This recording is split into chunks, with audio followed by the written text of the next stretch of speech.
الحمد لله الحمد لله الذي أنزل القرآن ما هو شفاء ورحمة للمؤمنين. أشهد أن لا إله إلا الله وحده لا شريك له الملك الحق المبين، وأشهد أن محمدا عبده ورسوله صادق الوعد الأمين. اللهم فصل وسلم وبارك على سيدنا محمد وعلى آله وصحبه وسلم أجمعين.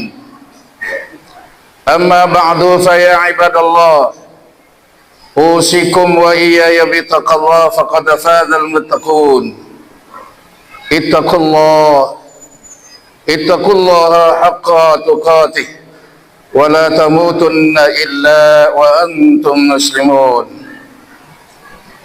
قال الله تعالى في كتابه الكريم: أعوذ بالله من الشيطان الرجيم، والعصر إن الإنسان لفي خسر إلا الذين آمنوا وعملوا الصالحات وتواصوا بالحق وتواصوا بالصبر. وقال رسول الله صلى الله عليه وسلم: الوقت كالسيف في زمانكم وزمانكم وكرام الله تعالى. Amin ya rabbal alamin. Bapak-bapak, saudara-saudaraku sidang jemaah Jumat yang dirahmati Allah, di tempat yang suci dan berkah ini, pantaslah kita memperbanyak syukur atas nikmat yang diberikan Allah kepada kita, seraya meningkatkan ketakwaan kita kepada Allah. Mudah-mudahan kita semua menjadi hambanya yang senantiasa dalam bimbingan dan ridhanya, yang pada akhir hayat kita menjadi husnul khatimah.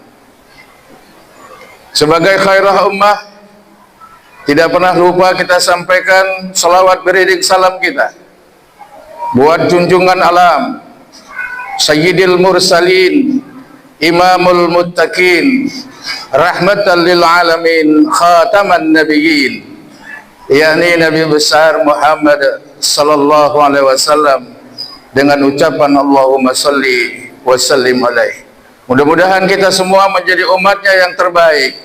Kelak nanti di yaumil akhirah kita dijumpakan Allah bersamanya di surga Jannatun Na'im. Amin. Bapak saudaraku, saat ini kita berada di penghujung tahun 2025.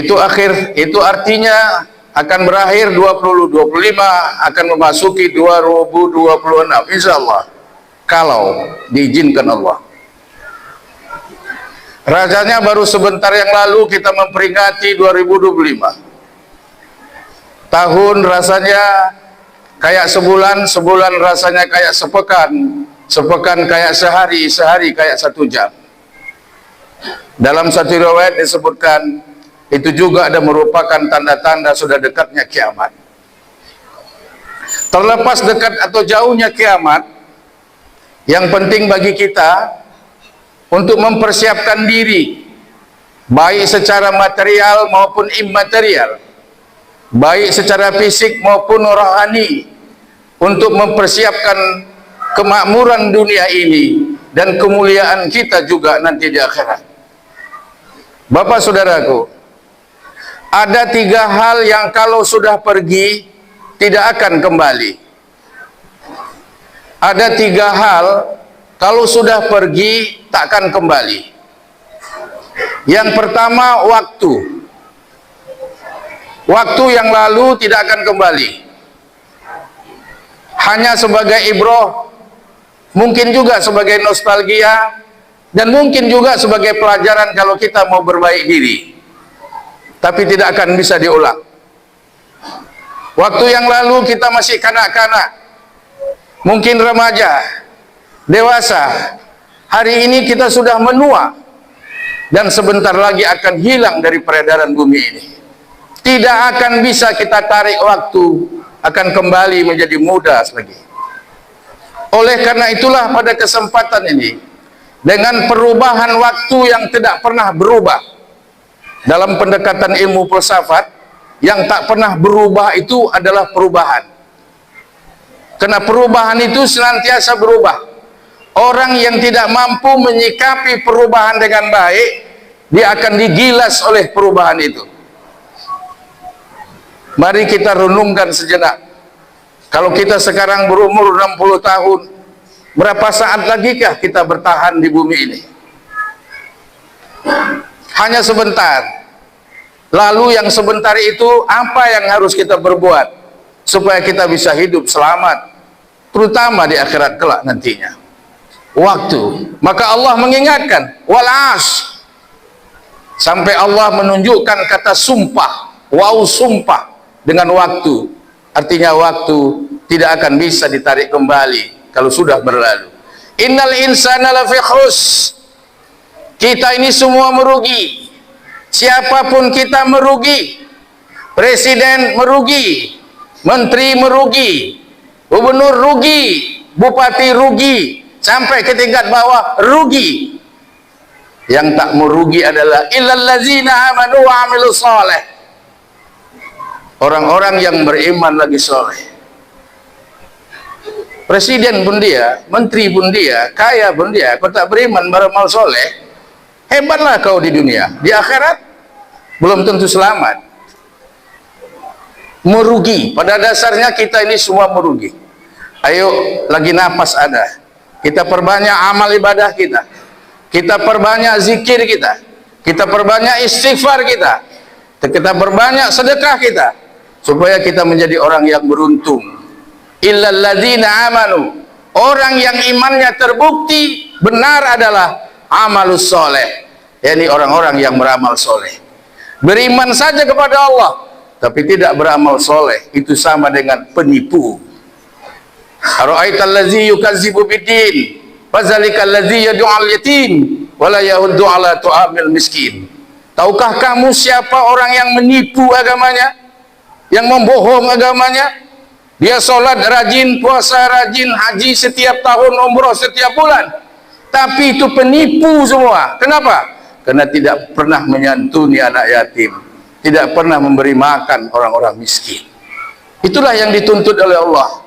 Satu bukti keimanan adalah amal soleh. Insya Allah waktu yang singkat ini bisa kita gunakan untuk kita tidak bisa pergi kembali waktu muda. Waktu sekarang adalah kenyataan, waktu akan datang adalah sebuah harapan. Yang kedua, yang tiga, pergi tidak akan kembali adalah apa yang disebut dengan ucapan lisan. Kalau kita sudah berucap, bukan milik kita lagi, milik yang mendengar. Takkan bisa kita tarik walaupun 1000 kuda menariknya, jadi milik orang. Maka Islam mengajarkan hifzul lisan, jaga lidahmu, berkatalah dengan benar, berkatalah dengan jujur. Karena kalau kau tak benar, tak jujur, tuh kau ternyata yang tak menjaga lidahmu, tak akan selamat hidupmu.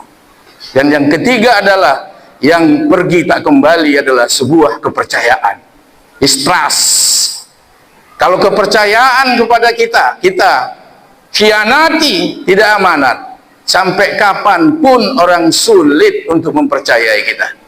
Oleh sebab itu Bapak Saudaraku, mari kita jaga waktu kita hari ini, mari kita jaga lidah kita, mari kita jaga ucapan kita.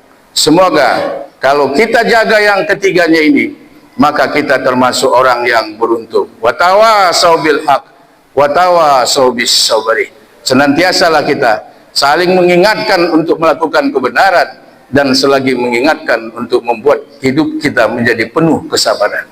Mudah-mudahan khutbah yang singkat ini ada manfaatnya bagi kita semua di penghujung tahun 2025 ini. Jumat khotib di akhir ini, di akhir khutbah, ingin mengingatkan kita semua, karena kebetulan kita juga sebagai pengurus Majelis Ulama Provinsi Sumatera Utara. Pertama, haram hukumnya ikut Natal bersama. Haram hukumnya memakai atribut agama lain.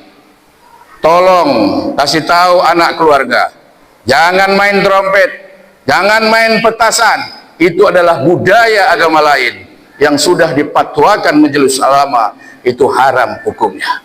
Mudah-mudahan kita semua menjaga akidah kita kepada Allah yang pada akhirnya kita tetap bertauhid yang murni. Barakallah wa lakum fil Qur'anil azim wa nafa'ani wa iyyakum bima fihi minal ayati wa zikril hakim. Aqulu qawli hadza wastaghfiruhu innahu huwal ghafurur rahim.